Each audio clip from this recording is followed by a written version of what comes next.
دوسرا سلاطین باب نمبر 14۔ یہودا کا بادشاہ امسیا۔ امسیا بن یوآس اسرائیل کے بادشاہ یوآس بن یوآخز کے دوسرے سال میں یہودا کا بادشاہ بنا۔ اس وقت وہ 25 سال کا تھا۔ وہ یروشلم میں رہ کر 29 سال حکومت کرتا رہا۔ اس کی ماں یوعدان یروشلم کی رہنے والی تھی۔ جو کچھ امسیا نے کیا وہ رب کو پسند تھا، اگرچہ وہ اتنی وفاداری سے رب کی پیروی نہیں کرتا تھا جتنی اس کے باپ داؤد نے کی تھی۔ ہر کام میں وہ اپنے باپ یوآس کے نمونے پر چلا، لیکن اس نے بھی اونچی جگہوں کے مندروں کو دور نہ کیا۔ عام لوگ اب تک وہاں قربانیاں چڑھاتے اور بخور جلاتے رہے۔ جو ہی امسیا کے پاؤں مضبوطی سے جم گئے، اس نے ان افسروں کو سزائے موت دی جنہوں نے باپ کو قتل کر دیا تھا، لیکن ان کے بیٹوں کو اس نے زندہ رہنے دیا اور یوں موسوی شریعت کے تابع رہا، جس میں رب فرماتا ہے والدین کو ان کے بچوں کے جرائم کے سبب سے سزائے موت نہ دی جائے، نہ بچوں کو ان کے والدین کے جرائم کے سبب سے۔ اگر کسی کو سزائے موت دینی ہو تو اس گناہ کے سبب سے جو اس نے خود کیا ہے۔ امسیا نے ادومیوں کو نمک کی وادی میں شکست دی۔ اس وقت ان کے 10,000 فوجی اس سے لڑنے آئے تھے۔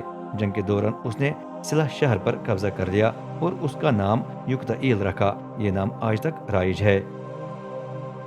امسیا اسرائیل کے بادشاہ یہوآس سے لڑتا ہے۔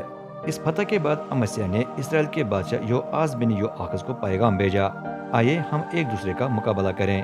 لیکن اسرائیل کے بادشاہ یہوآس نے جواب دیا، لبنان میں ایک کانٹے دار جھاڑی نے دیودار کے ایک درخت سے بات کی، میرے بیٹے کے ساتھ اپنی بیٹی کا رشتہ باندھو۔ لیکن اسی وقت لبنان کے جنگلی جانوروں نے اس کے اوپر سے گزر کر اسے پاؤں تلے کچل ڈالا۔ ملک ادوم پر فتح پانے کے سبب سے آپ کا دل مغرور ہو گیا ہے، لیکن میرا مشورہ ہے کہ آپ اپنے گھر میں رہ کر فتح میں حاصل ہوئی شہرت کا مزہ لینے پر اکتفا کریں۔ آپ ایسی مصیبت کو کیوں دعوت دیتے ہیں جو آپ اور یہودا کی تباہی کا باعث بن جائے؟ لیکن امسیا ماننے کے لیے تیار نہیں تھا، اس لیے یوآس اپنی فوج لے کر یہودا پر چڑھ آیا۔ بیت شمس کے پاس اس کا یہودا کے بادشاہ کے ساتھ مقابلہ ہوا۔ اسرائیل کی فوج نے یہودا کی فوج کو شکست دی اور ہر ایک اپنے اپنے گھر بھاگ گیا۔ اسرائیل کے بادشاہ یوآس نے یہودا کے بادشاہ امسیا بن یوآس بن اخزیہ کو وہیں بیت شمس میں گرفتار کر لیا۔ پھر وہ یروشلم گیا اور شہر کی فصیل افراہیم نامی دروازے سے کونے کے دروازے تک گرا دی۔ اس حصے کی لمبائی تقریباً 400 ہاتھ تھی۔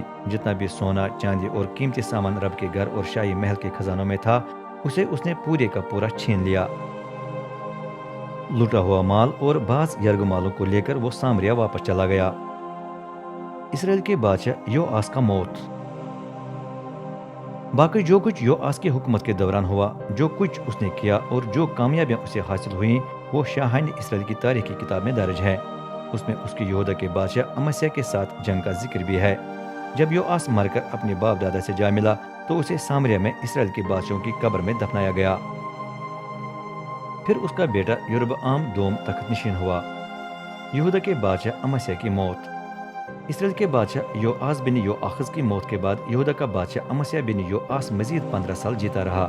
باقی جو کچھ امسیا کی حکومت کے دوران ہوا وہ شاہان یہودا کی تاریخ کی کتاب میں درج ہے۔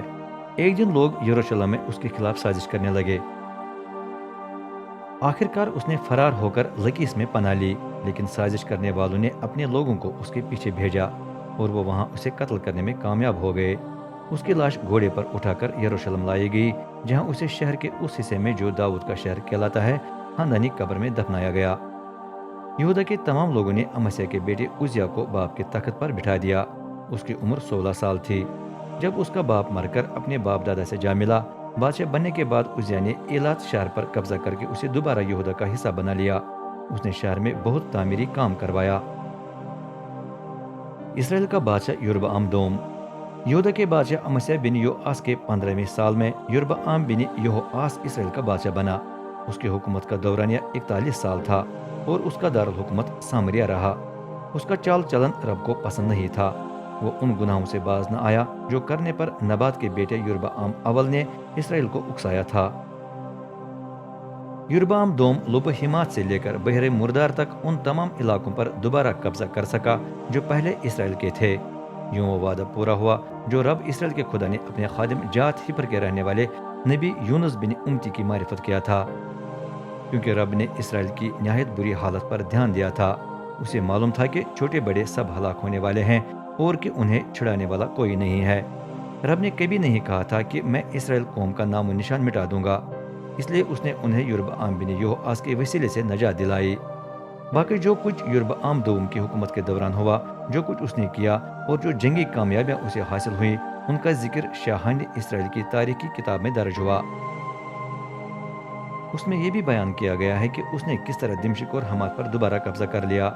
جب یربعام مر کر اپنے باپ دادا سے جا ملا تو اسے سامریہ میں بادشاہوں کی قبر میں دفنایا گیا۔